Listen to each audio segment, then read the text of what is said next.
guys, and welcome back to another episode of the Broski.shop. I am filming this for a second time because I did 8 minutes of the first episode and then a wave of diarrhea hit me so bad that I literally had to hop up out of the chair and leave for this. So,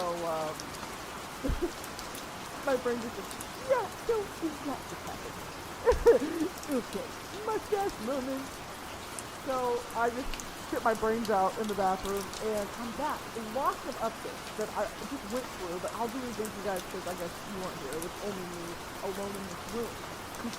Always. Like always. Okay, first and foremost, you may not know this, but I have to get this up. You have to set completely disassembled and reassembled in the house. You have it updated as well. You have the UK, the Ireland, and the Iceland. Okay? Because all those white people that are not American, they're like, what about us? You don't say, what about you? What about you, babe? Are you fucking off? Are you getting off? How do Irish people say? What the fuck? What the fuck? How do Irish people say? Turkey sweet potato. That was probably mildly offensive. I'm sorry. Any Irishmen or women or Irish them watch the podcast. I love you guys. Sorry. But also it's funny. And Iceland. That little nugget of glitter is Iceland, where the famous popular Filet is from. I love Filet. Now, do not ask me about Oceania. Oceania? Oh my god! Oceania. Pronunciation. Why the fuck? Oceania? No fucking way that's how it's pronounced. Let me get my earpiece to see what this fuck-ass Google lady's about to do with her mouth. Oceania? No way it's pronounced Oceania. You say Oceania. You say Oceania. I would like to meet with the director of pronunciation for this. Also, anyone from Oceania, guys, we have got to have a meeting. It should not be that complicated to say. Anyway, working on that, because I added all these, and then people were like, okay, what about all of the Polynesian islands? And I said, you have a point. You do have a point. I don't even know if New Zealand's on the map. You don't know what New Zealand is like. I went to public school. New Zealand. This feature is annoying. The Google AI. Australia. I love New Zealand. Yeah.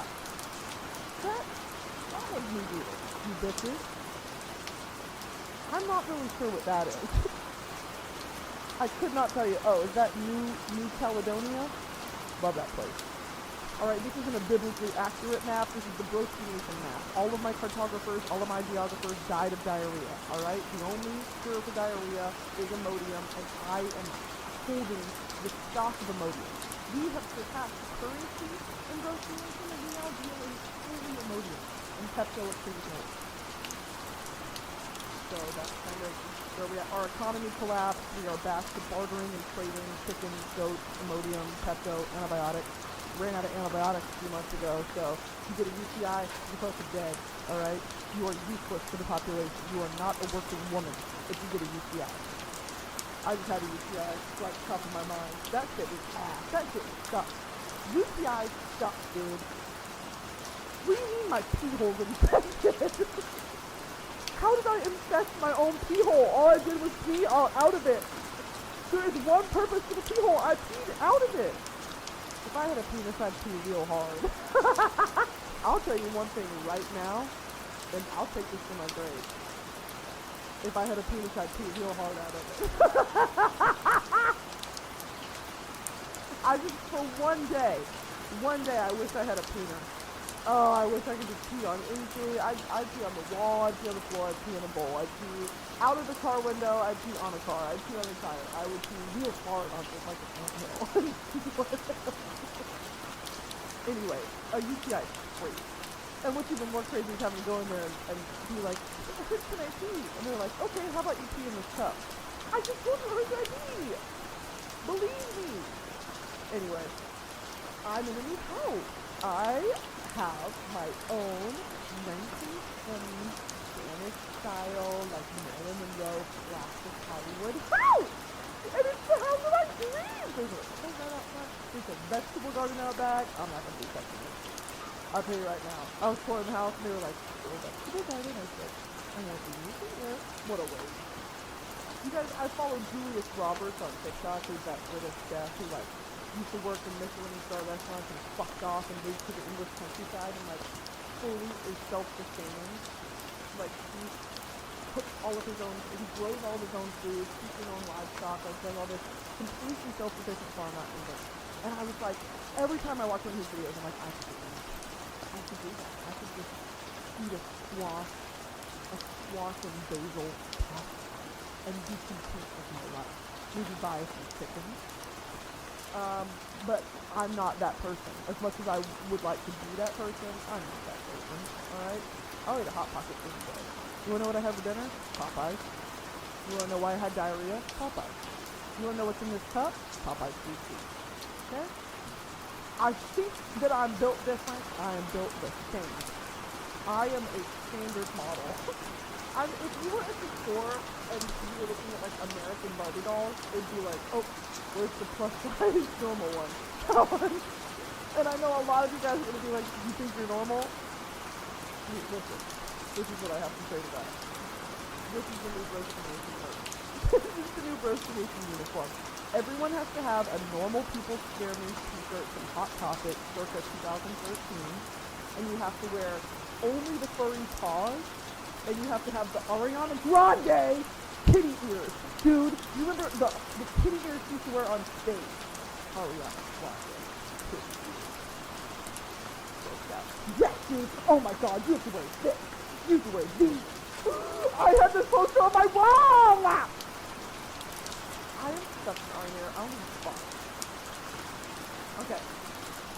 So you have to wear these. You have to wear the like lace cat ears. You have to have the raccoon tail or honestly an alternative, a funny edgy cool alternative to the wolf tail or the fox tail that you would put in your pants in high school is a platypus tail. A platypus tail is very interesting, and I think a marvel of what evolution can do for a species. So that's actually going to be the and then skinny jeans. But not just normal skinny jeans, the skinny jeans with those ribs, you know? Yeah.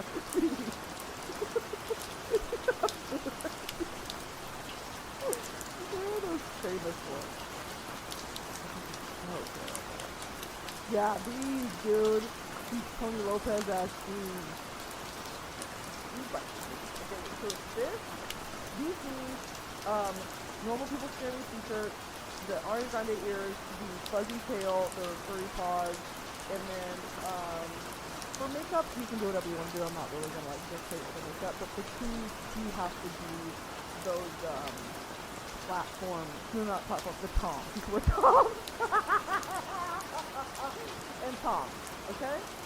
So that's actually, if you have any interest in being a resident, full-time association, you get issued this uniform upon entering the sort of safety that the Broski offers. So, getting that out of the way. So like I said, I moved, I live in my own house now, I'm so happy and excited! I want to walk around naked, I want to sing on top of my lungs, I want to play out this and act out little shows nowadays and daydreaming in my home, and I want to be able to talk to myself in my home about things being like, what actually might be wrong with you, what from a clinical standpoint could be wrong, and I just don't want to answer that. So, I have my house, I'm going to decorate it completely like Western Spanish combination, sort of like very heavy on the cowboy, faux leather, frames, all of that. I like frame pictures, Marlboro ads, and like very sort of Orville Peck moment, like tasteful cowboy, with some definitely girly pop elements. And then the other sort of blend is going to be the mosaic style of a classic Spanish town. And it's got the arch doorways and all that. It's white with like the deep mahogany themes, the plus. Oh my god, it's fun. So, in the process of decorating that, we moved the podcast set in here. So, yeah, that's kind of the update to me on that front. Now, I also redid my PC today. So, we're expecting some more high quality YouTube videos.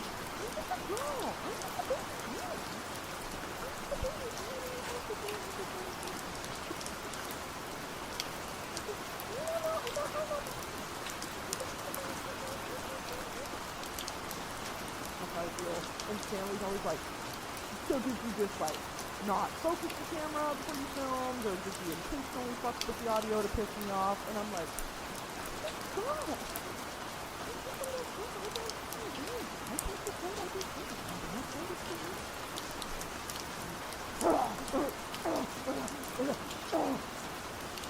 He plots ways to murder me. I know for a fact.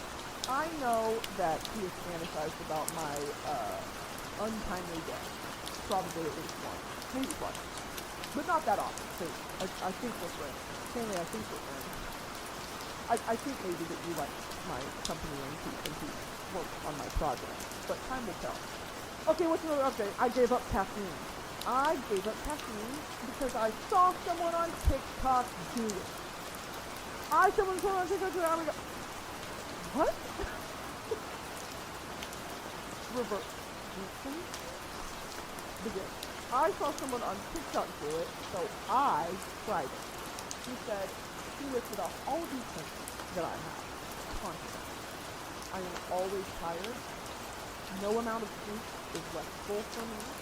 I'm up through the whole night, like I stay up late and I have to be up early so I drink more coffee. It's just constant, like, high and crash and high and crash and high and crash. And then in the middle of all that, if the coffee's not doing it, I drink a Red Bull, or I have a Coke, or whatever. And so, he lists off all these symptoms that, it honestly borderlines depression, like the sort of clinical definition of depression. Like, I really don't have motivation to do anything. And I have to force myself through overconsumption of caffeine to sort of get to this level where I'm literally sleeping for me to sit down and be able to film a YouTube video or a podcast video. Like, for a second there, it did not bring me joy. And then, I was like, fuck all this. And so I stopped drinking coffee. The first 2 days were kind of rough. And then after that, like, I stopped, and I went to Florida, so that was just 2 hours ahead. And so when I came back to LA, I was waking up a little bit earlier. And then for like a week straight, conditioning, my body's like, 8 a.m., get up. And like, I wouldn't go back to sleep, and I would get up and I'd do stuff. And I was like, this is crazy. Because on coffee, I don't know, something happened in my brain, okay? Something like, there's little monsters or something like insects or bugs in my brain. They get in there and they dig around and they were like chewing on the wires or something. And then in the middle of the night one night I said, and then I woke up next morning and I said, oh my God. I can see clearly now the rain is gone.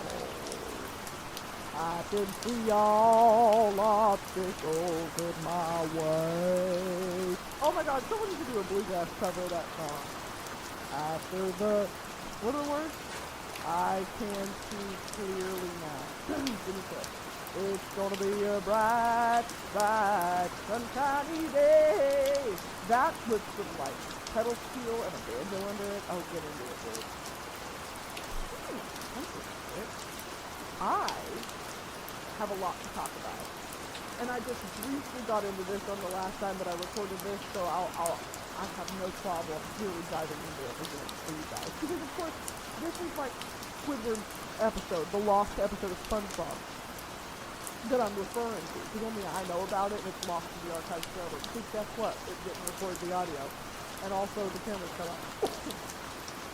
So, here's my deal with the current state of country.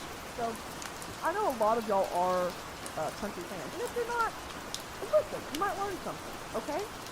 Or at least have an interesting perspective on kind of what's happening in pop culture right now on that side of things. Country music is a very, very bad rap for obviously being culturally more aligned with the right wing for targeting sort of conservative, Christian, Southern values, naturally. But what a lot of people don't know is that it's not always been this way. If you're sort of a fringe listener of country music, you may know a George Strait song, or you may know a John Denver song, that sort of thing. And you don't really know a lot about the origins of American country and western, or American folk music, and how it ties back to, Scottish and Irish folk songs. That's a long-standing history, but mainly I want to talk about in the last 25-odd years, there was a major shift in the 90s to the early 2000s, and of course, the sort of life-altering thing that happened was 9/11. Country music really, really changed, like, after 9/11, and it used to be, when you think of, like, Johnny Cash or Marty Robbins or any of these really famous country singers, their songs were all about, like, who's the sheriff and, like, anti-establishment, and Johnny Cash used to go perform at prisons because he was so, like, leftist and so anti-government, and, like, he wore all black to represent, I'm going to butcher how he explained it, but beginning to one of his live versions of the song, he goes into detail about how he wears black because there is no color in a world that treads on oppressed population. And so for that reason, he has a lack of color, and he will wear black to represent that. And how do we go from a cultural icon like that, who was so socially plugged in, who was plugged in with the people and was anti-establishment, to where are we at right now? Late times? Morgan Wallen, this sort of music that's like, if you don't like it, get the fuck out. Like, really incredibly, almost overly patriotic. And to a certain extent I do understand. And I never ever want to come off as insensitive to, obviously, 9/11. I mean, I know online people are free-flowing with the jokes, but at its core, of course, it's an unimaginable tragedy. I definitely understand this pendulum swing to the right, quote-unquote, of, patriotism, and we're going to make this the focus of our music because it was a unifying event. When there's an attack on America, Americans do not, for a second, for a heartbeat, want to fight with each other, which is unified in, right? I've talked about this before with fucking World War propaganda and all this. Like, for a second, the easiest thing to pump out and sell to the American populace is patriotic country songs. Because it's something, for the most part, a lot of people agree with, having freedom is great.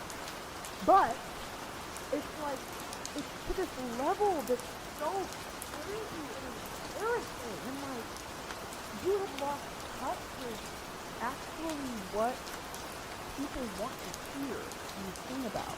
Because if you're tone deaf in that sense, of you are not able to critique the country in which you live, you are not able to be critical of your politicians, your representatives, and what's going on in America, I wouldn't say there's like one common enemy right now. We're not in fucking World War III. Like, there are serious problems at home that I don't think should be celebrated with patriotic songs right now. So, when things like Jason Aldean, whatever, try that in a small town, when that happens, and people are actively calling out the lyricism and how it's racist, and it is really disturbing and scary imagery and ideas that these songs are promoting. And then he comes out and acts like we didn't know. We fucking know! You are well aware of what's happening in America today. You cannot make songs like that and expect there not to be consequences. It's just that shit. How, from like country music of the 1950s and 60s, it was so, and excuse this, lack of a better word, woke and critical of the society and time in which that music is being created, to now, where it feels like you have the internet and you have the world to experience. you know, any bit of information or misinformation you could ever hope to find. And this is how we've ended. It's just so crazy. It's also, I think, a real hit to the legacy of country music. It is dishonoring the art form and the genre of country music. And there are a few people today that I think are part of this sort of revival that's happening of, like, a return to traditional bluegrass country music or country folk. And it's abandoning the sort of pop country, I fuck my truck, and if you don't like it, kiss my ass. My pronouns are USA. It's abandoning that, this sort of funk, Bud Light, woke light, and it's turning more toward cowboy songs. And I think that it's so important. Obviously, I'll talk about Orville Peck till I'm blue in the fucking face, but it's people like him who are reinventing what country music is and can be. It's a return to tradition, but with an honor and a deep to sing about the shit that matters. And to sing about the shit that scripture as a gay country artist, are you joking? Like what a, and we talk about this all the time, and I think it's just so articulate some of those things that it clicks. Yes, yes! And if you didn't do it, someone else is going to do it, because it's fucking brilliant. And I'm so glad you did it. Of country music is about outlaw. Original, like, outlaw country about living on the fringes and like a cowboy and never feeling like you belong in a social setting or whatever. You're an outlaw. You're an outcast. So much of those emotions can also be applied to growing up gay, growing up in the closet, growing up on any sort of planes of society where society pushes you out there. There is a community within that outlaw country music where I can stand alone, but I prefer not to. I think that is such a smart, artistic commission, and I just love it. And it's so important today to have that representation in, quite frankly, a genre that is just inundated with garbage. It's garbage. The music is bad. There are some songs on it that are fine. Okay. The kind of love we make by Luke Combs, fine, that's a good song. Okay, whatever. But I didn't say that. And if you ever say that I said that, I didn't, because no, I did not. But for the most part, you know, it's just pump and dump, garbage country songs. There are a few artists, and if you're interested, I have a list, and I have some of my favorite songs by them, that are really doing country music an honor. Or are really doing country music a service. And they're honoring the roots of country music. However, I always want to tell you to take what I say with a grain of salt, because as we know, things online do not age well usually. You can like someone one day and think they're doing everything right, and then something comes out, whether it's real or made up, because people don't care to tell the difference, and suddenly that person is spoiled for the rest of time. All the people I'm about to talk about are white men, and I fully recognize that. And I also understand that as musicians, you know, I don't know personal things about these people. I know their music, and I respect what they're doing with their music. But, you know, I just want that, because people online are fucking stupid. I feel like it's very stressful. What I'm saying right now could change, okay? People change, things happen, life happens. And if something comes out about these artists in the future, I'm going to be so disappointed. But they're people, and I just am saying that I'm aware of that, okay? So that being said, don't put them on too high of a pedestal right now, even though I'm sort of giving them their flowers right now. Number one, obviously, is Tyler Childers. Tyler Childers is just a genius. He's a fucking genius. First of all, he's got an incredible voice. His lyrics are insane. His music is tongue-in-cheek and rotary and brassy and grainy, and live he's incredible. He is just really honoring. You can tell he grew up with the classics, and I think it's a really great thing. He also just released a music video about a gay couple. I'm pretty sure. Let's read the specifics. Why Tyler Childers is a Rolling Stone article. Why Tyler Childers put a gay love story in his new video. The video stars Colton Haynes of James Scully, along with writer Silas House, talk about the LGBTQ representation in Silver's song In Your Love. It really does mean a lot. I mean, like, who the fuck? Like, he did this knowing damn well what the response is. And how upsetting is that? You know that he probably felt it on his heart to do this. And it's similar to Hosier in the sense of, if you can, why don't you? If you have a platform and you have people here, you have their attention, how dare you not? How dare you not sing about this? How dare you not show things that are hard to watch for some people and hard to embrace for more people? How dare you not do that? It is a responsibility that you have. And this came out and I was like, yes, I did it. Yes, he knows that. I love him, dude. Songs I would recommend by him. House Fire is one of my favorites. Fix the Frost is great. Charleston Girl. He's got a song with the next guy I'm about to talk about, Coulter Wall, called Crawline. He's just fantastic. I mean, he's got a whole album of I would listen to Tyler Childers live. The live versions of his songs are absolutely incredible. And, yeah, he's really doing it. He's part of that small minority that's like, wow, thank God for you. This episode of the Broski Report is sponsored by, you know him, you love him, Tinder. Guys, uncuffing season is here. It's been here. It's summer. Summer's quickly fading. It's the best time to be single and have fun and make some unforgettable memories. And Tinder is sort of those moments. It starts with a swipe. There are so many possibilities that are really just a match away. And Tinder is the world's most popular dating app. That means you know the opportunity to find whatever it is you're looking for. And success on Tinder can mean whatever you want. Tinder has more safety features than any other dating app. Other apps are hard. Tinder is easy and fun. And also, like 1.5 million Tinder users go on an real-life date every week. And Tinder has released relationship goals. And we status via profile that shows others what kind of connections you're doing with people. Relationship goals is one of many features that Tinder use to make sure you're coming.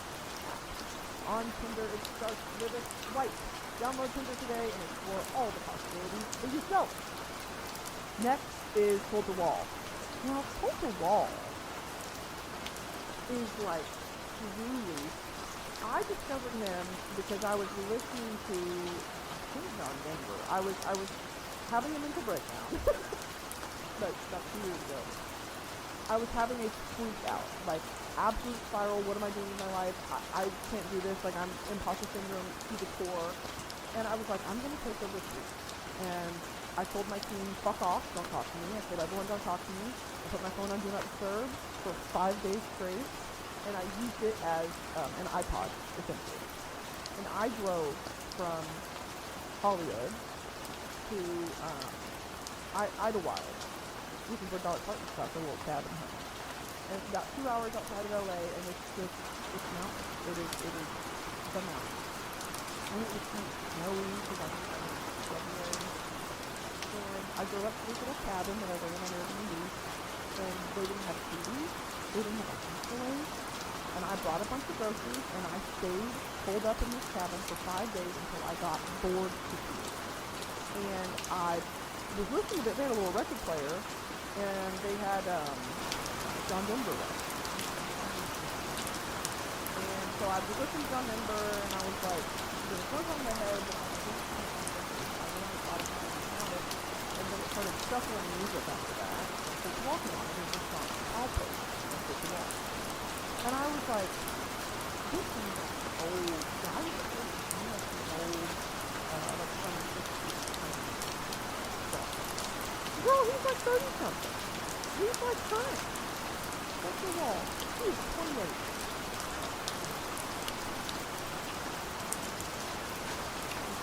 He's Canadian.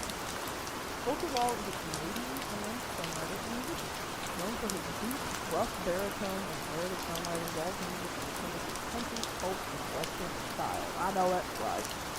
His self-titled debut album was released in 2017, and his second album, Songs of the Plains, in October 2018. Sleeping on the Blacktop is another one, and The Devil Wears a Suit and Tie is his favorite song.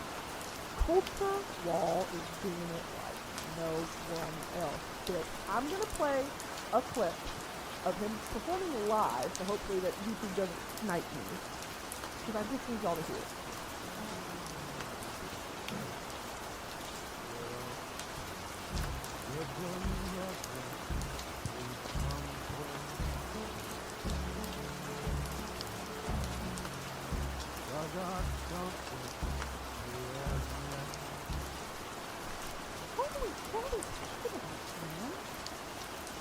Where did that come from? He probably weighs 110 pounds soaking wet.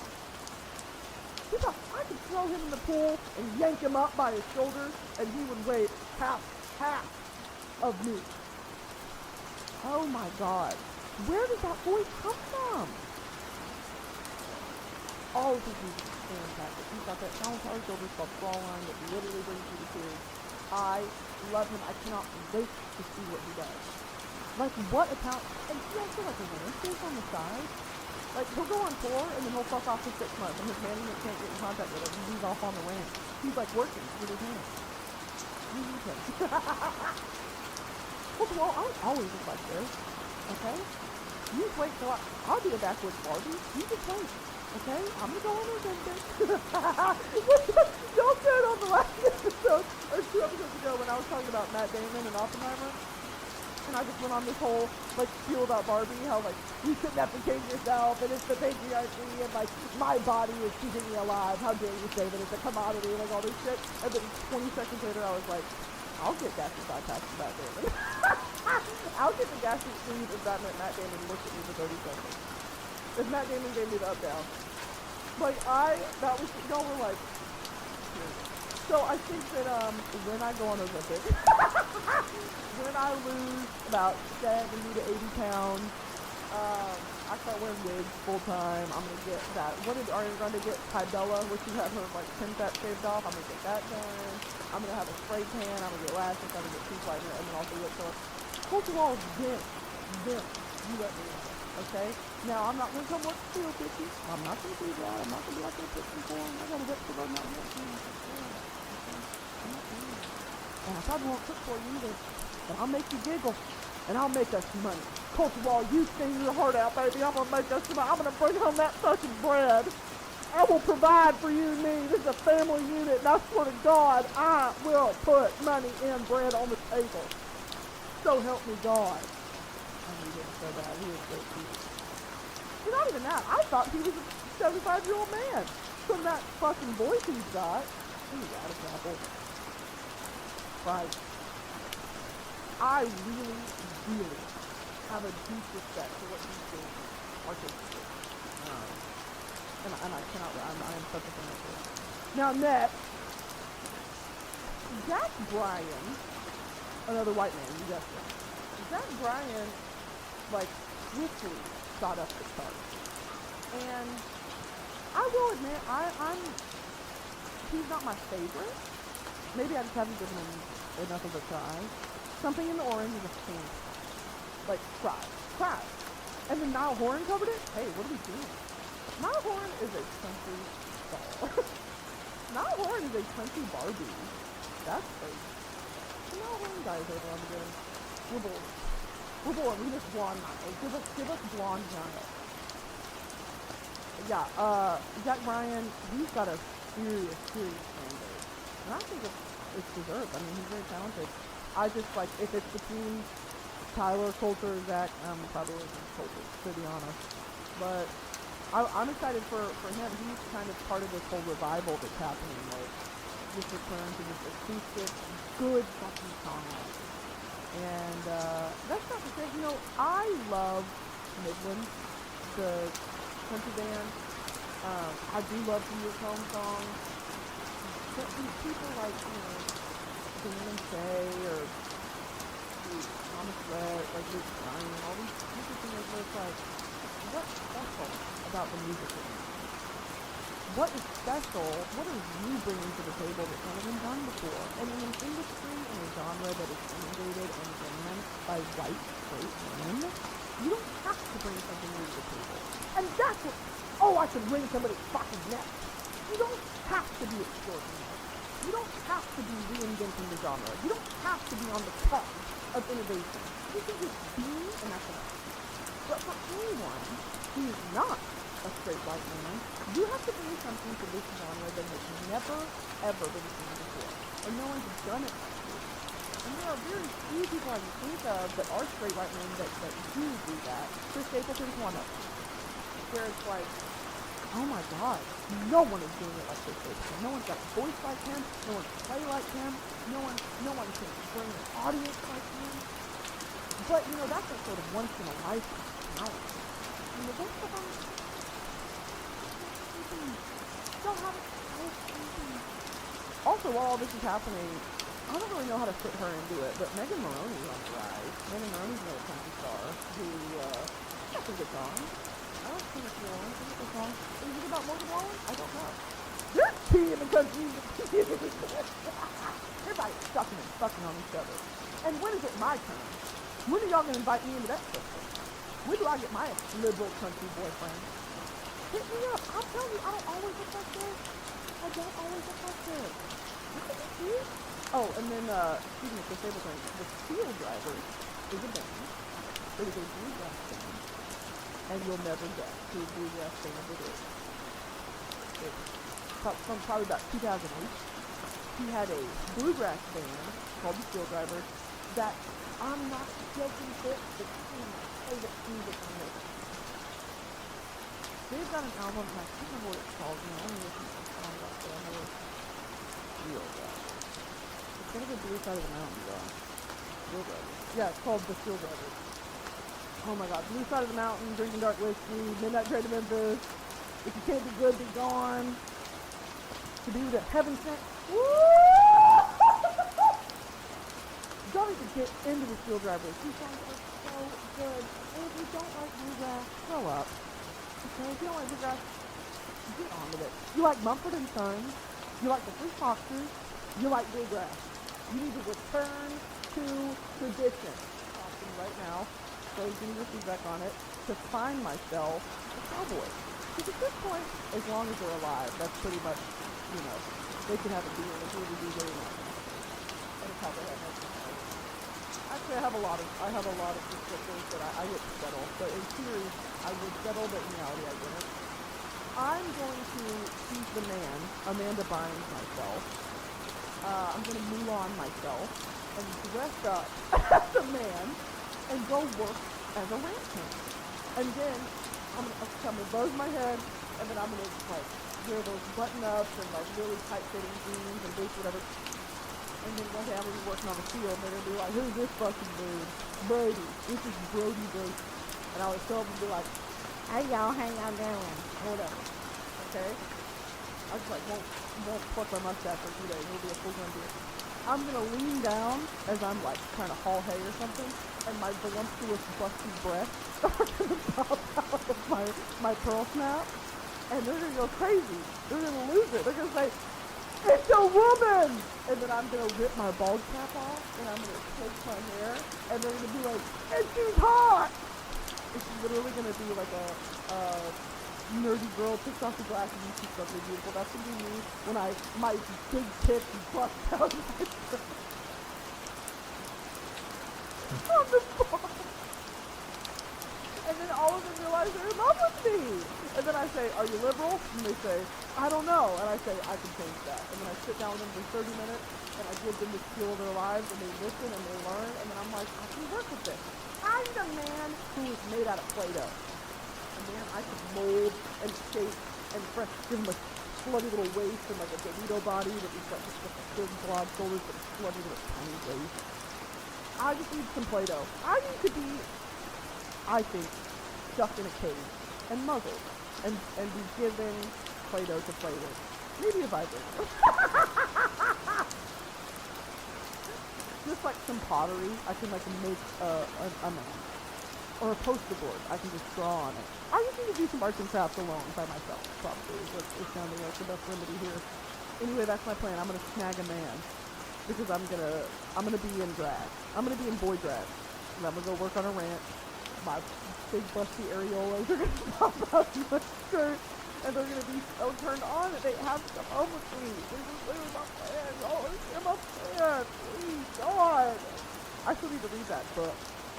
That book about, what's it called? That cowboy romance from a few episodes ago. Whatever it was called. I added it to my Goodreads, but I haven't read it yet. Because I'm trying to get through fucking Tower of God. I'm actually reading Tower of God now. I took a moment and I paused because I was like, you're gonna have to kill me before I read this book. And then I was like, you know what? I actually do want to know what happened. So I sat down and I read about 100 pages. It's not that bad. Fine, because we're right. But it's still like 700 pages. So it's like, ugh. I bought all 8 books in the Throne of Glass series together. And I'm on book 7, and I'm only 60% way through the entire series. I'm on the 7th book, and I'm only 60% of the way through the series. That's fun. Because the last 2 books are 1,400 pages total. That's more words than the Bible. I just lied. I don't know if I said that out. That's actually more words than the Declaration. Now that's true. How many words in the Declaration of Independence? Declaration of Independence is only 1,300 words! How many words are in the Bible? Ooh. 773,000 words. Okay, what was that? 773,000. Remember that.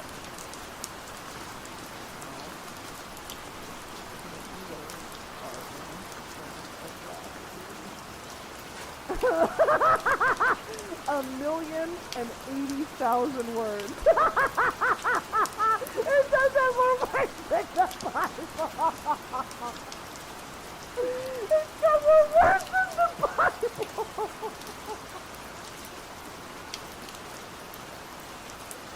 That is so fucking true. I can't read the Bible front to back, but you bet your sweet ass I'll read Throne of Glass. Wow. That's crazy. What is the longest book called? À la recherche du temps de by Marcel Proust. Contains an estimated 9 million characters. Spaces are also counted. The title translates to Remembrance of King Tom. That doesn't look like a question. That's crazy. Yeah, that's got the Guinness World Record.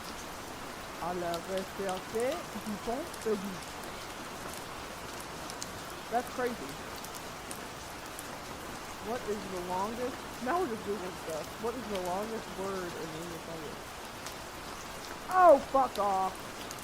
The longest word in any of the major English language dictionaries is 45 letters long. And it's a word that refers to a lung disease contracted from the inhalation of very fine silica particles. Specifically from a volcano. Okay. Pneumono.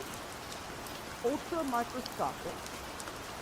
Silico volcano. Coniosis. Pneumono ultra microscopic silica volcano coniosis. Now that's just stupid. Anti-disestablishmentarianism. Remember when that was a thing? Anti-disestablishmentarianism. Opposition to the disestablishment of the Church of England. Alright, that's what I wanted to talk about. I feel like I've already ranted enough. I've had this whole rant that I guess I'll do for next episode on art. And I will talk about this for 30 plus minutes. Or I can do it right now. Because it's 48 minutes long so far. No, I'll save it for the next episode. Right now, I want to talk about Halloween. I want to talk about how every year, people make fun of Christian Girl Autumn. But you want to know something, dude? I was that girl. Let me pull it up. 6th, dude? Every year, people don't come to school, but guess what? This was me in college. This is the, like, ideal, this is a woman. This is a woman in her final form. You gotta get your knee-high suede camel boots, that dumbass fucking Pharrell hat, and the cardigan. Wow, and the dumb beanie. And the what's it called? Those half beach waves. They're like a little control to the beach waves. I love that we're returning to this mindset of I am exactly like other girls. I am exactly like other girls. Like, I'm not losing, right? I love this too. I love a cardigan. I love a cardigan and a nice suit. And a skinny jeans sometimes, if you're engaged. I love going to Target during Halloween season. I love going to TJ Maxx. I love going to Ross. I love spending money on Halloween decorations. I am just like every other girl. It's the small joys in life, and don't ever try to take that from me by telling me that I'm just like other girls. You bet your sweet ass I am, brother. I want a cute little ghost cookie dispenser. I want a cute little ceramic ghost that you take the head off and you can put chocolates inside. That's one of the simple joys of being an adult. I want to put Andes mint in a ceramic pumpkin, and then I want to shove it up my ass. I want to put those gummy little sticky bats on the glass on my window. I want to hang orange and purple lights in my house. I want to watch Nightmare Before Christmas. I want to eat a pumpkin cookie. I want a pumpkin spice latte. I want to smell a pumpkin candle so strong it burns the inside of my nose. I want to chew on a stick of cinnamon. I love the fall. I love Halloween. I don't care who knows it. And you know what else? I always think that I'm one of those girls that's like, what's that aesthetic called? It's like cottagecore kind of, but it's also gothic, but it's not like horror gothic. It's more like spooky, like cobweb tattoos, but they also have a tattoo of Beck Skellington. I think it's called Whimsy Goth. Whimsy Goth. I always go in and out of that. Like, I'm very attracted to that aesthetic and that sort of like, every time I see someone's house who's decorated Whimsy Goth on TikTok, I am just screaming. I love that. And so much of it overlaps with like the steaminess, sort of, you know, witchy aesthetic, which is just so cute. I love these. Whimsy Goth is so good. And I love people who have those like spiderweb elbow tattoos. I think it's just so cool. And when you decorate your house correctly with it, where it's almost like Victorian inspired, it's just this sort of touch of the folk, but in a tasteful way. I'm obsessed with it. I love it. If that's you, keep it up. And don't be afraid to commit to the work. Because I love seeing what you get to come up with. I love seeing you. Because I'm much more like, I'll actually decorate my house Western. You know, like it's gotta be, it's gotta be, I'll have no choice.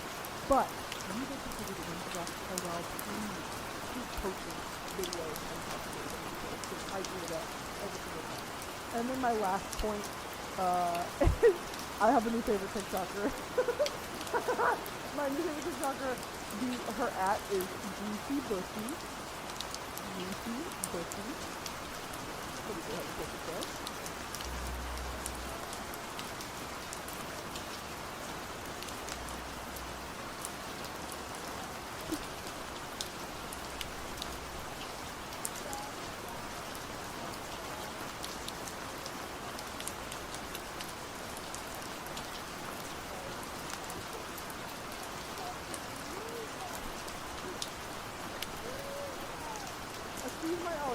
Like, I don't care. There's one video, I can't find it. I just scrolled for like 10 minutes. There's this video of her jumping, and she goes from like, going to the club tonight, and she goes straight with her boots down, and she goes, ew, ew.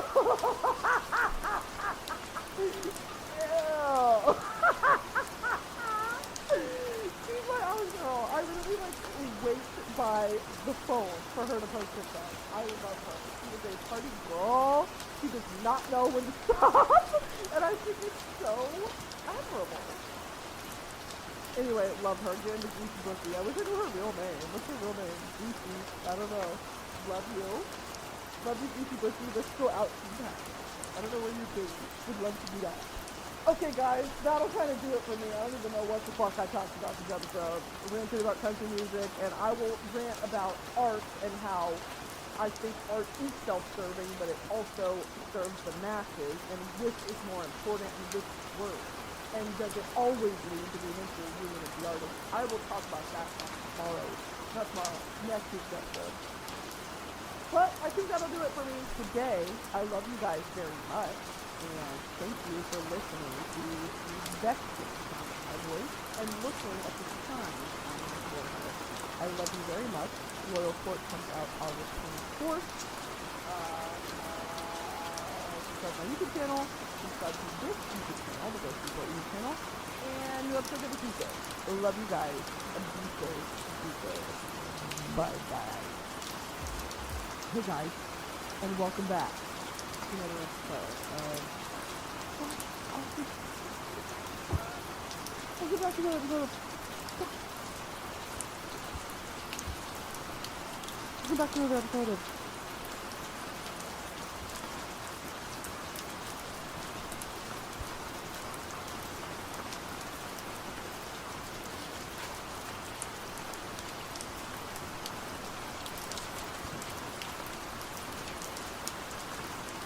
Welcome back to another episode of that.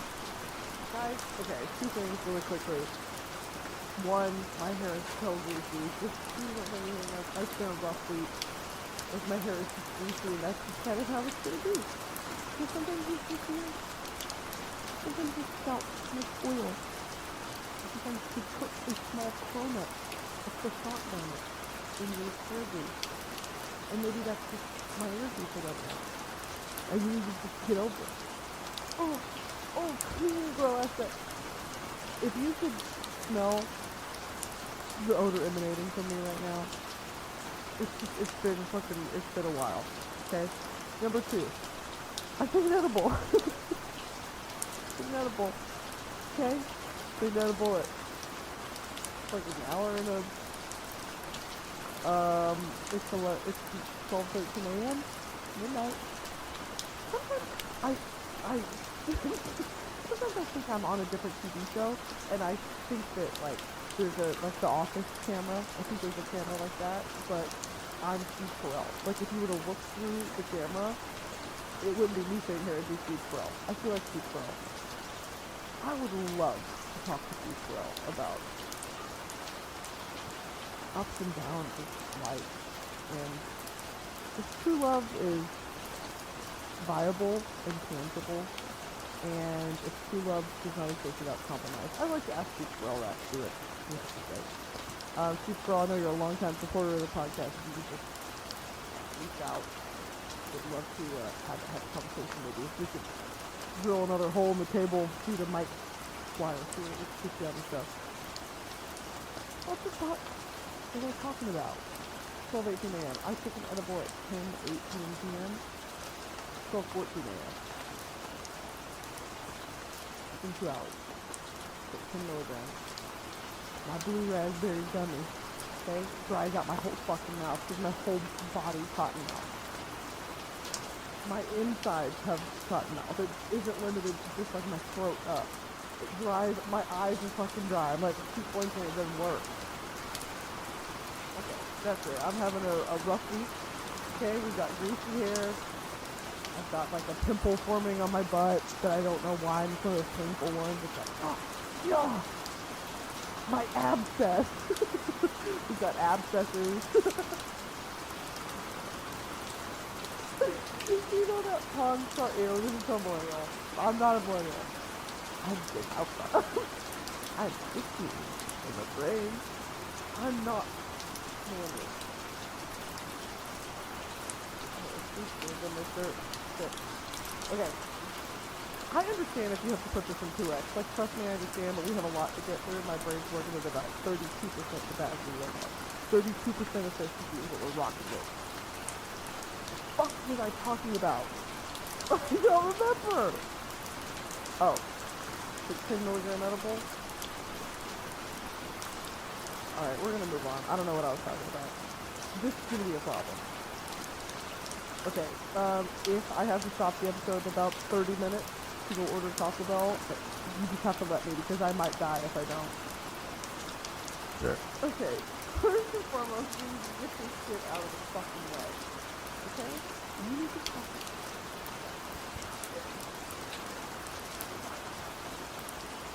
And if you're driving right now, again, remember, driving, hands off the wheel, eyes closed. That's how you listen to the Broski car. You never drive with your hands on the wheel. Never look ahead of you and in your side view mirrors. Never check your blind spot. Assert dominance by not checking your blind spot when you're driving on the highway. You want to merge lanes? Merge. Merge Manson. Look that up there. You want to merge on the highway? Merge Manson. Pedro Pascal. Pedrito. I don't know. Jose Pedro Balmaceda Pascal. Okay. I'm gonna start taking notes about what I'm talking about. Okay, Sleep Token is a band.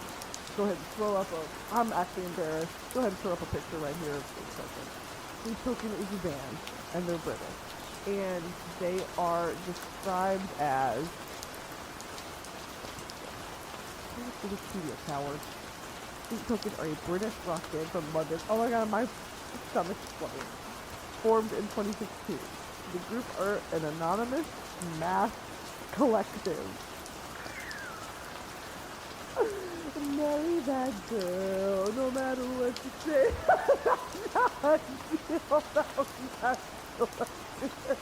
That song is so fucking stupid. Marry that girl, no matter what you say. Hold on, how does it start? Why is that so? Since I'm glad to on my best route. No, this isn't it. Oh, can I have your daughter for the rest of my life? Say yes, cause I need to know. Say you never get your blessings till you say I die. Cause love my life. The answer still no. Where is it go? Holy shit, 2014. This song won an award. Juno Award for Single of the Year. Who the fuck is Juno? Who are these people? That song, and what's the other dumbass song I was looking on the other day? And no, and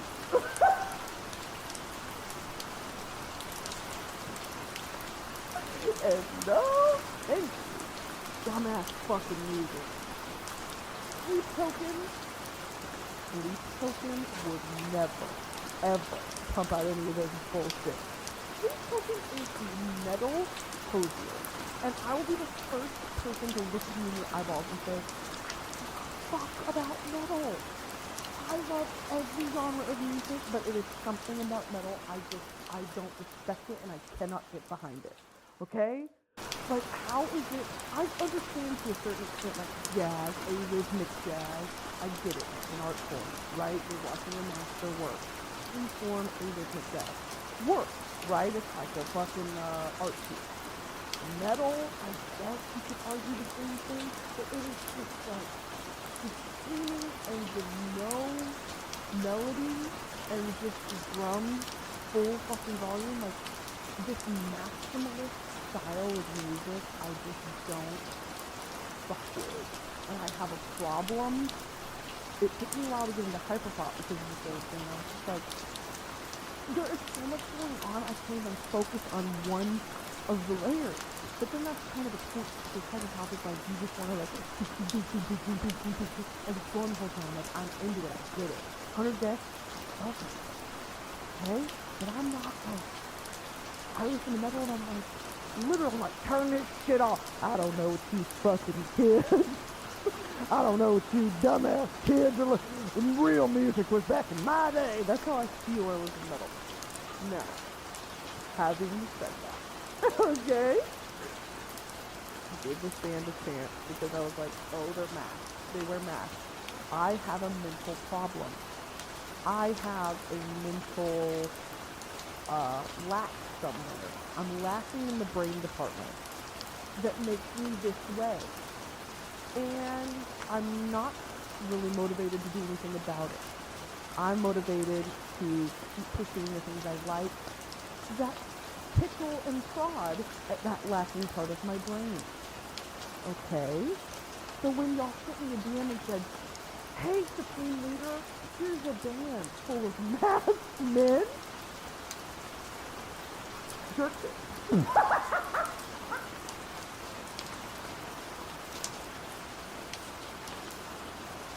I freaked it. Oh, there's a band of masked men? Guess what? I'm freaking it. I took it to my penthouse and I just freaked it by myself. A band of masked men? So British. I took it to my penthouse and I jerked it. Now what the fuck are we talking about? I just I'm in disbelief to the bullshit I say. I have to take a moment and be like, what the fuck? You don't have to say that shit. Stop. Me pulling on my own arm like, this isn't you, look at me. And I'm like,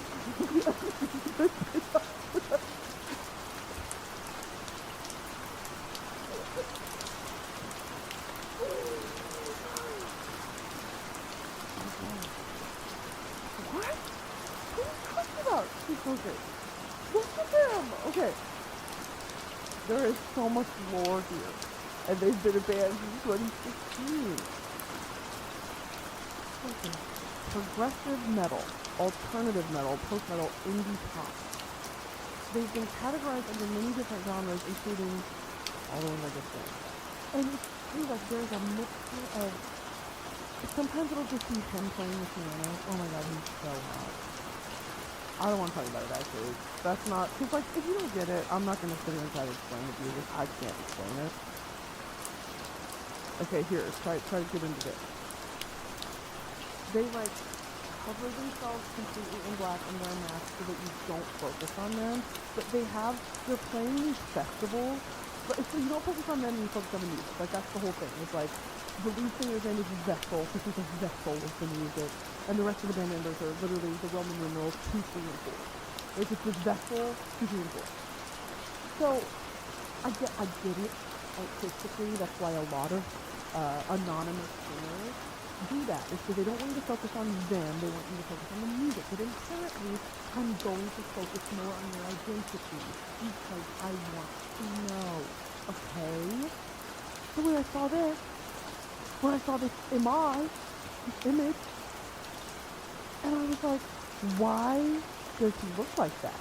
Do they roll around in the fucking dirt beforehand? No. They like cover their whole body in dark suits so they're just so vessel. And then these festivals put them out in the midday sun. Like their festival slot is at like 2 p.m. And so they go out there and they sweat all this makeup off, and then you like and then I took it to my penthouse and I freaked it.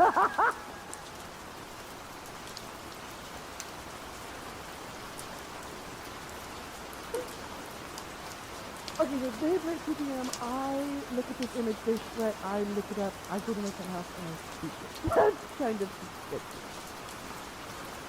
You sweat it all off. He's got these big fucking hands. He'll smile sometimes. Oh my god. I just love it. I'm obsessed. But it's also because before you disrespect, don't sexualize them. Okay, listen to their music. I do listen to their music. I love their music. They're the metal figures. Their lyricism and production is something that I haven't heard in years. It is a completely new genre of music, and I'm eating it up with its force tonight. Also, I took him to my penthouse, and I freaked it. I want to freak him.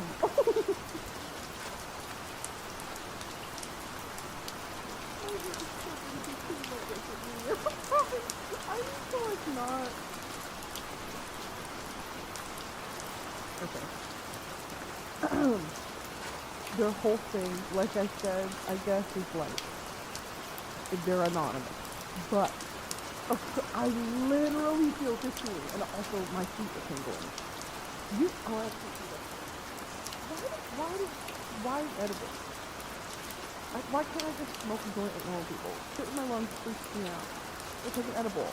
And now I'm salivating like a grown Saint Bernard. It took me so long to remember what that was called. In my head, it was Bernard from Santa Claus 3. I'm salivating like a fucking Saint Bernard, but my whole body is dry. And I'm like, dude, I want some water. I want weekend sweet tea that's been sitting behind me. I don't even know how old this is. The shoulders cut from front back. Anyone in the South knows what front back is. Let's get back into it. Keep cooking. So, they're British, and all the band members have, oh, this is what I was saying. I keep thinking again. All the band members have like personalities. Because sometimes they'll yell into the crowd, but they have to talk. They really have to get on your fucking face! And I think, because you never hear yourself. I'm not joking. I feel like a Victorian man chewing ankle for the first time. Oh, fair maiden, dost thou lift thine breast revealed thine ankle? That's me when I see his neck and his ears. Okay. So that's the lore. Is that they don't do interviews, they don't do meet and greets, they don't talk to fans at the show, they don't do bullshit.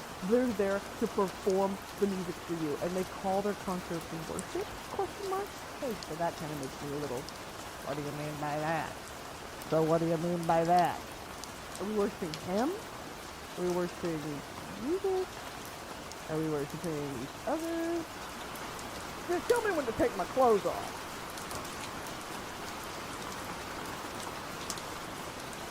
Just tell me when I need to get naked. Me getting kicked out of the street token show because I'm naked.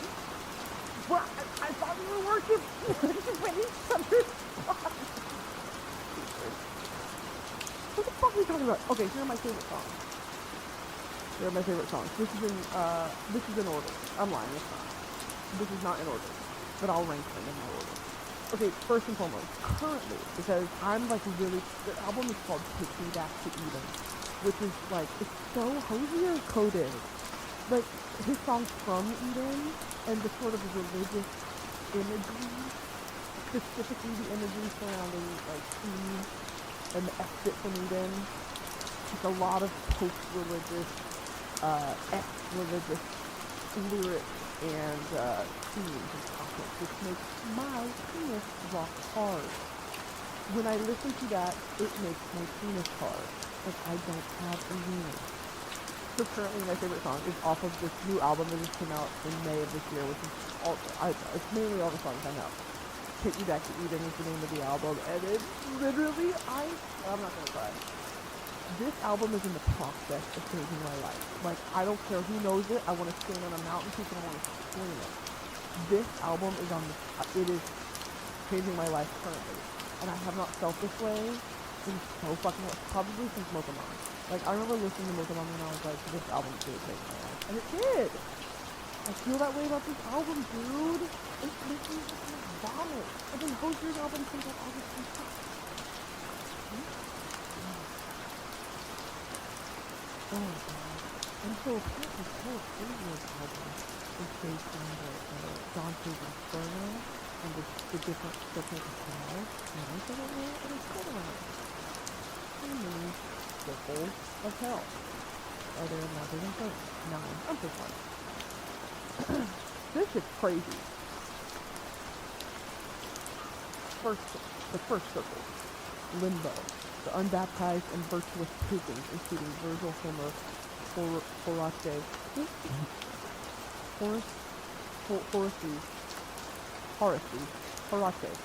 Ovid, Socrates, Plato, and Sally. Why are philosophers in the first circle of hell? Why is Socrates in the first circle of hell? What does Socrates do to Dante? Is there food? Food to Dante. The shades that Dante singles out, such as Aristotle, Socrates and Plato lived by wisdom and thought, not religion, or at least not Dante's religion. Oh, so he was being... For Dante, the punishments of hell are enforced retroactively, while the rewards of heaven are not. Why did the bear end like that? That's what I Googled. Why did the bear end like that? It's just like, why did it? He locked his dumb ass in that freezer and then just ended? Like, what the fuck? Okay, what was I talking about? I need to help. Oh, see, now I have tabs to keep my train of thought in order. But when I Google shit, I have tabs. How's it only been 20 minutes? It feels like 6 hours. I fucking hate food. Okay, the second layer of hell. Okay, the second circle of hell is blue raspberry gummies. This is my purgatory. What day is it? What fucking year is it? I've been sitting in this chair since I was born. I was born, I looked at my mom, and then I sat in this chair. Second circle. What? Souls are blown about in a violent storm without hope of rest. The third circle, gluttony. The gluttons are forced to lie in vile, freezing slush. Fourth circle, prodigality. Spindthrift push great heavy weights together, crashing them. I feel like there are better descriptions of all the circles of hell. Oh, here we go. Okay. The circles are concentric, representing a gradual increase in wickedness, and culminating at the center of the earth where Satan is held in bondage.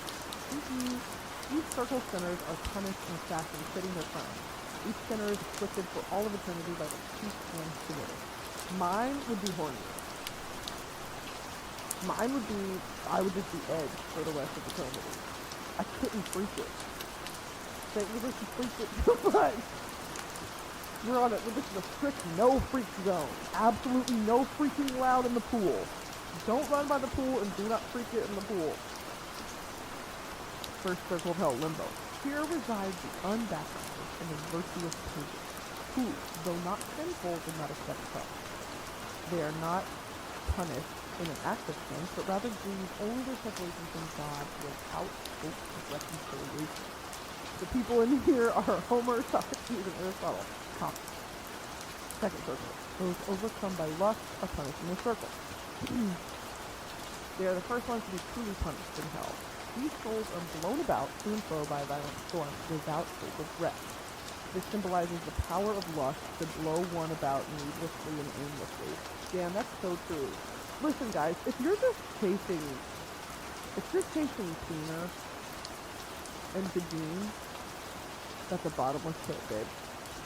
You have to satiate your soul. You have to wet your lips with something a little more divine. Okay? Like, we're still looking for it. I'll get back to you when we find it. There is quite literally nothing better I can think of than a peener. Than a peener and a male physique. If we find something that's worth... Oh, money, maybe? Maybe we could take money instead. Or the love of friends. Solid friendship, a loving relationship with your family. Those are things that could outweigh my inherent and primal need for penis. Okay. Yeah, that would be mine. Okay, third circle of hell. The great worm, Cerberus, guards the glutton, forced to lie in a vile slush produced by ceaseless, foul, icy rain. This symbolizes the garbage that the gluttons made of their life on earth, laboring over food. Laboring? You just made that word up. Labor. What's that? Labor? Let saliva run from the mouth? Is this a real word? Slaver. To show excessive desire, let saliva run from the mouth. You learn something every day. Slavering.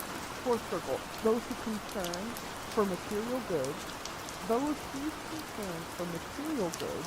deviated from the desired means, are punished in the circle. What the fuck? that actually just say? Hold on. What did that actually just say? I'm about to freak out. I'm about to actually have a freak out. What did that sentence say? I have no fucking clue. If you held a gun to my head and asked me what did that sentence just say, I would be dead. I would have died. Who else is scared? Those whose concern for material goods deviated from the desired mean. What does that mean? What does desired mean? Deviated from the desired mean are punished in this circle.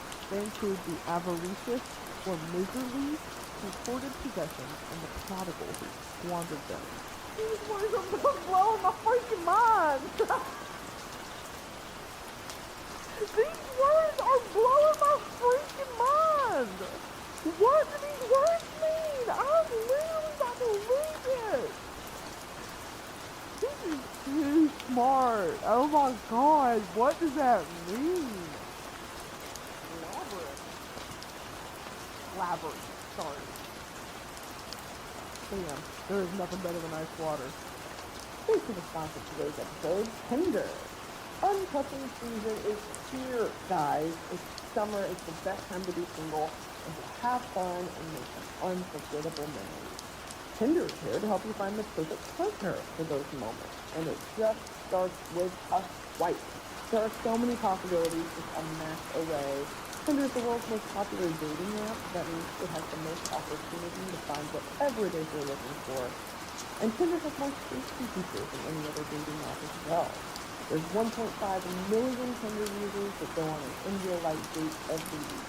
And success on Tinder can be whatever you want it to. Other apps are hard. Tinder is easy and fun. Plus, they just released relationship goals, which is a new status for your profile that shows others what types of connections you may be looking for. Relationship goals is just one of many features that Tinder has released to make sure that you're comfy on the app. On Tinder, remember it starts with a swipe, so download Tinder today and explore all the possibilities for yourself. Okay, let's does it include the avaricious or miserly who hoarded possessions and the prodigal who squandered them? What do you mean by that? Each group pushes a great weight against the heavy weight of the other group. After the weights crash together, the process starts over again. They're just playing Disney Channel games back and forth. They're playing a game of freaking pull the flag. What's that flag? What's that game where they pull the rope with the flag and fall in the mud? Tug of war? I don't know what tug of war is, dude. What is going on? I feel like I'm having a stroke. Oh my god, I need to get colored in and they fit. And they both wanted to. Holy fuck. I need to go back to Facebook. It's been 100 minutes. It's been 100 million minutes. Okay. So consistent work materials is deviated from the design mean a punishment circle. They include the average of the misery order possessions and the prodigal who squandered them. What? We're moving on. Fifth circle. Oh, they had to play Disney Channel games. That's right. They had to play Tug of War. Okay, fifth circle tell. The swamp-like water of the river Styx. The wrathful fight each other on the surface, and the sullen or slothful lie gurgling beneath the water. Okay, that plays. That one I get. That one I can like see kind of like yeah, I see. The sixth circle. Heretics are trapped in flaming caves.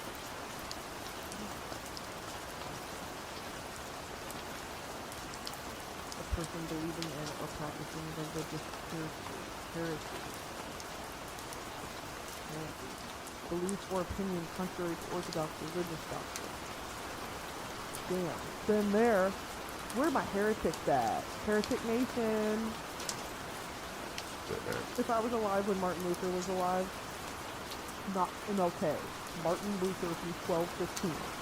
I would have been nailed to the church door upside down naked.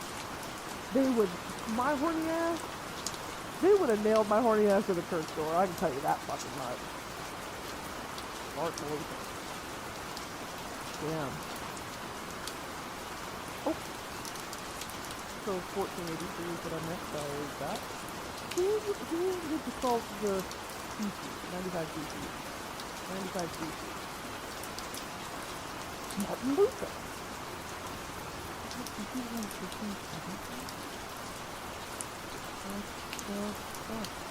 I'm thinking of this fucking Magna Carta. Magna Carta sign. 1215. Whoa, that was crazy. Ew, that was weird. There's just a specific dates and things to memorize and also get wrong. I'm gonna start going straight bars to talk about this shit. So, thoughts on the Magna Carta, signed 1215. And did you know that the Magna Carta was different? Who wrote the Magna Carta? Who wrote the Magna Carta? John.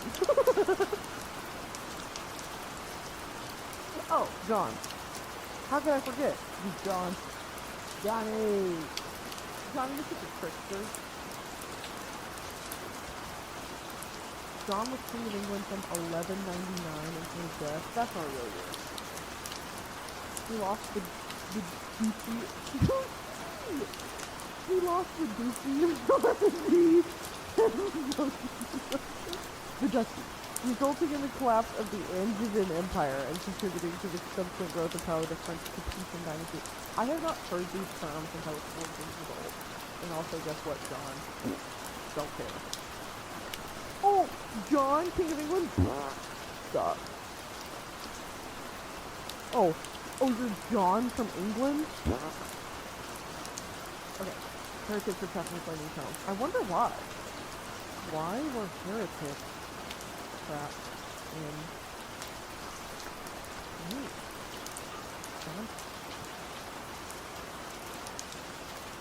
Since these souls did not follow the path toward eternal life, they are imprisoned forever. The more severe the person's heresy, the hotter the flame. Period. Okay. The seventh circle of hell. This circle houses the violent. Outer ring houses the violent against people and property who are immersed in Phlegathon. They call me Phlegathon.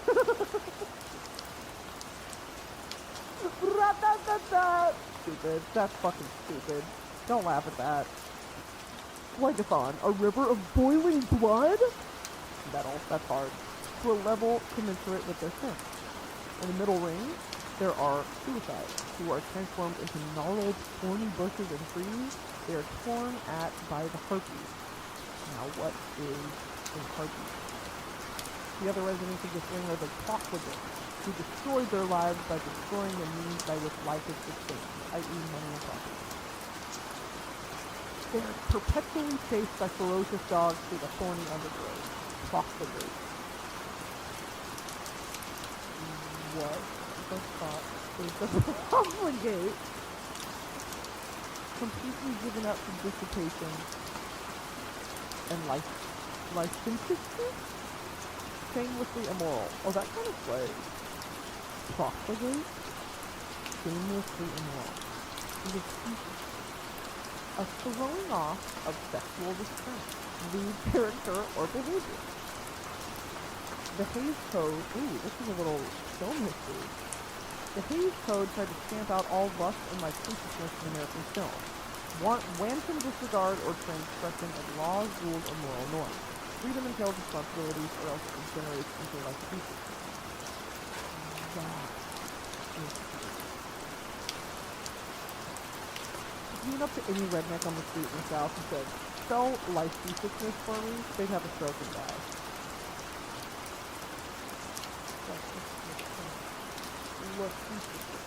Licentiousness. Lie, that's what I fucking said. Licentiousness. Licentiousness. Okay. The trees are a metaphor. In life, the only way of the release of suffering is through pain. And in hell, the only form of release for suffering is through pain. Breaking of the limbs to bleed. Inner ring. Okay, the violent the violent against God, the blasphemer. Here we go. Distant cousins to the heretics, the violent against nature, sodomites? Oh, they weren't fucking in the butt right back then. The violent, oh, you know, this layer of hell was like, there was a line to get in. It was like, you didn't RSVP, and it's your ID. The seventh circle of hell is like a gay club that doesn't accept Thatcher films or girls. The seventh circle of hell is like, idiot down here. Sorry, you're not on the guest list. It smells like silicone and lip filler, Juvederm. Everyone's leaking Juvederm. The violent against order, the usurers, all reside in a desert of flaming sand with fiery flakes raining from the sky. Flaming sand with fiery flakes raining from the sky. The blasphemers lie on the sand, the usurers sit, and the sodomites wander about in groups. Bathington! You need a pee? No, but I'll go with you. Eighth circle. Alright guys, eighth circle of hell, we're almost there. The fraudulent. These guilty of deliberate, knowing evil are located in a circle named Mleblows. Mleblows. M-L-E-B-O-L-G-E. Called evil pots. They're divided into 10 bolgies, or dishes of stone with further stone with dishes. What are all these names he's making up? Mleblogi, Bolgi, Blogia. Jesus Christ. Blogia 1. Pimps and seducers marched in separate lines in opposite directions, convinced by demons. Just as they misled others in life, they're driven to march by demons for all eternity. Could have gotten a little more creative with these punishments, you know? Blogia 2. Flatterers are steeped in human excrement. They never teach you that. This is because their flatteries on earth were nothing but a load of excrement. Damn, they were simply a sack of shit back in 1517. You're a shitbag. This is because their flatteries on earth are nothing but a load of excrement. That is funny. Full of shit. Damn, 1500 years ago we were still saying people are full of shit. That is so funny. I love language and words and like learning stuff. And I like learn about stuff. And I see it on the TLC. And I watch this Netflix documentary on it. And so I learned a lot about it. Yeah, I was reading this article the other day. You watch the TikTok though. Folgia 3, those who commit simony are placed head first in holes in the rock, with flames burning on the soles of their feet. Tina 5, Folgia 4, sorcerers and false prophets have their heads twisted around in their bodies backwards. In addition, they cry so many tears that they cannot see. This is symbolic because these people tried to see into the future by forbidden means, and possibly retribution for the delusions they concocted that probably led their followers to their own peril. Thus in hell they can only see what is behind them and cannot see forward. Number 5, corrupt politicians are immersed in a lake of boiling pitch, which represents the sticky fingers and dark secrets of the corrupt field. And this is going. Okay, here's the nice circle of hell. Traitors, distinguished from the merely fraudulent, on that their acts involve betraying one in a special relationship to the betrayer, are frozen in a lake of ice known as Cocytus. Each group of traitors is encased in ice to a different depth, ranging from only the waist down to complete immersion. The circle, this is the next thing of hell, the frozen.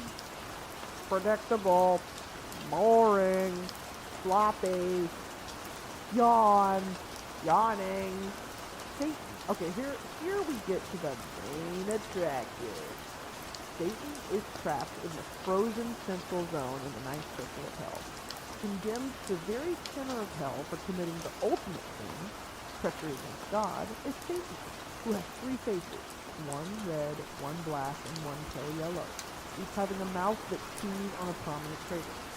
Satan himself is represented as a giant, terrifying beast, leaping tears from his 6 eyes, which mix with the traitor's blood, sickening him. He is waist deep in ice and beats his 6 wings as a sign to escape, but the icy wings eliminate any further encourage of the traitor. The sinners in the mouths of Satan are Brutus and Cassius.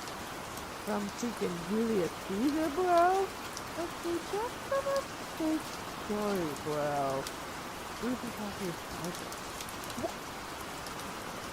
Girl, they weren't in the Bible.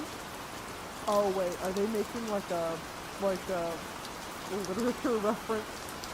Like who would go to the church? Oh, not who Dante said. That wasn't worth it. Oh, here we go. The sinners in the mouth. Oh, what is this for? The sinners in the mouths of Satan are Brutus and Cassius in the left and right mouths, respectively. They were involved in the assassination of Julius Caesar. An act which, to Dante, represented the destruction of the unified Italy.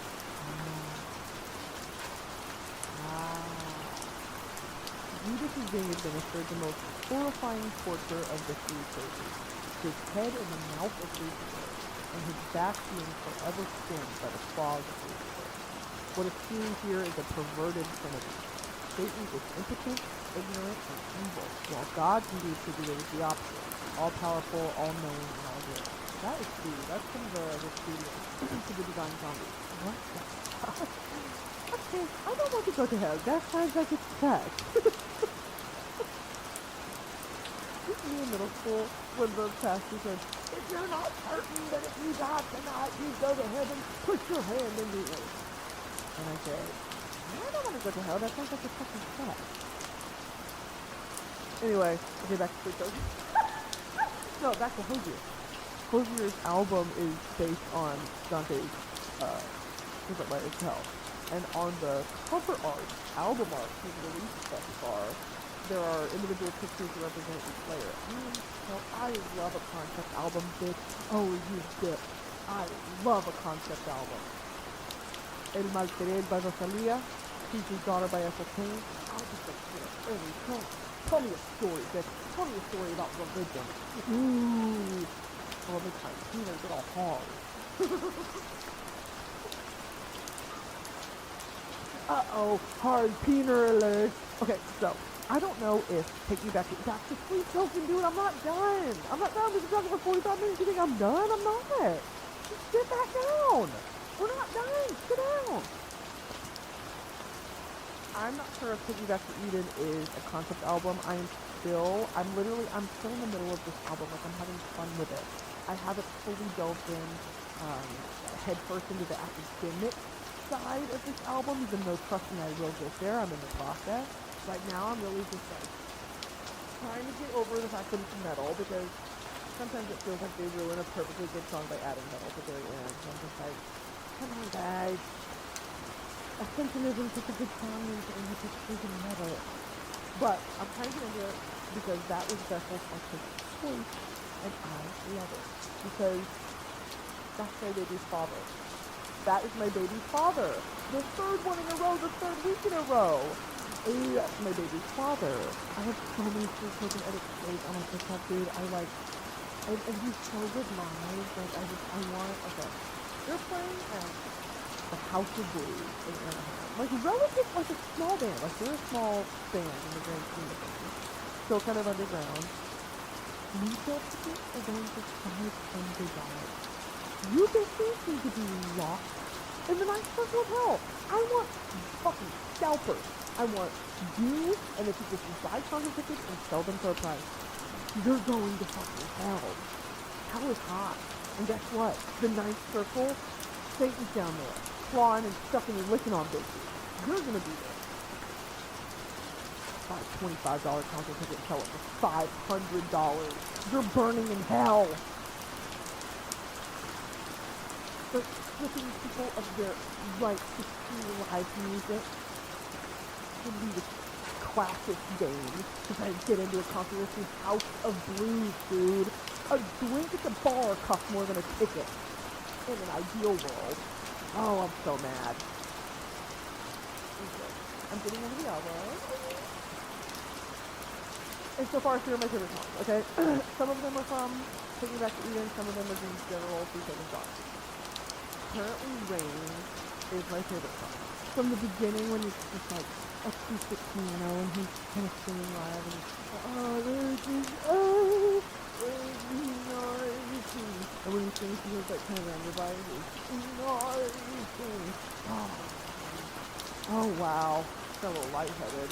Rain is so good. And at the end is, whoa, rain down on me. You have to listen to that one first. So cold is so good. Get into so cold. Next, Take Me Back to Eden. This was the first one where I was like, okay, I'll give this a try. And I clicked on the title, of course, because it interests me. And I feel my whole body pulsing. I don't know why I took an edible. Okay? Next. Okay, Take Me Back to Eden is so good, but at the very end it gets so... It's a 7-minute song. And the first 5 minutes are like... It's the perfect song. And then it's just screamo at the end, and I literally skip it. Like, I skip it. I'm still trying to fall in love with it. I'm trying to get into it. Don't judge me yet. Okay, the next one. Alkaline. When he does Alkaline live. Horny. Horny and drooling. Okay? Next, You Wish That You Loved Me. These lyrics make me one of my... They're so sad. It's their emo like that. Like, God did it. You Wish You Loved Me is so sad. I'm so into it. I'm so in love with him. He is one of those... There's that scene from Confessions of a Teenage Drama Queen where she meets her, like, rock star guy. And she's like, do you guys even think about it? Where were you in your life? Like, I thought of you. Like, really trying to connect with him about his art. And he's just like a drunk. And she's just like an addict. And then he's like... he's like, I got you in the girly. And however he talks to her. I feel like that's how I feel, like, pre-that. Pre-meeting him is how I feel about Vessel. I'm like, he's so pretty. What are you doing for me? How can you wait for summoning? I love him. Then you need to listen to Granite. And then you need to listen to Are You Really Okay? That's another emo one. I'll cry my fucking heart out. And then The Summoning is the one from TikTok, which sucks if they're going to become known as a TikTok band, because The Summoning went kind of viral. People use it on, like, sexy, horny edits. It's that song that, oh, and my love, did I mistake you for the sign from God? That song? Hot. Sexy. Hot. Okay, and then the next song is The Apparition. Get into that one. And then the last one is Ascensionism. Ascensionism is such a good song. Free Token is as close to heavy metal as I'm ever going to get. I need to see them so bad. I need him. I have that swelling feeling in my chest and my stomach. And I need him so bad. I will never be as attracted to another man as I am to him right now. And I don't even know what he looks like. And that's kind of the premise of this podcast. Also, low-key, he kind of sounds like Uncle Elgort. Y'all remember him? He got canceled, for doing something. He's, like, inappropriate or somebody. Never trust a white man. White men will always disappoint you. Don't I know it? Believe you me, I have been disappointed by white men. Alright, guys, I think that'll just about do it for me today. My camera shat the bed again. Don't really know what happened there. But I love you guys, and thanks for tuning in. I make new YouTube videos every week. If you don't subscribe to my YouTube channel, please head on over there. I do love to like you. We'll put a couple on. And we'll have a couple. Those episodes of the Broski Report come out every Tuesday, anywhere you get your podcast. And my celebrity talk show, Royal Court, is on my YouTube channel. First Orville Pet episode is out, with the guest being naturally Orville Pet. I love you guys very, very much. Go listen to Free Token and comment. And before you listen, you're like, oh, you need to get into Bad Omens and the band Ghost. No, I don't. No, I don't. One step at a time. One Step at a Time by Jordan Sparks. Alright, don't rush me into anything. I will get there eventually if you give me my time. Free Token is picking up every last moment of my free time and cherishing it. I have not had an original thought in days. I haven't slept well in days. All I do, I wake up, think about Free Token, go to sleep, think about Free Token. Alright. Love you guys. We'll see ya. Bye-bye.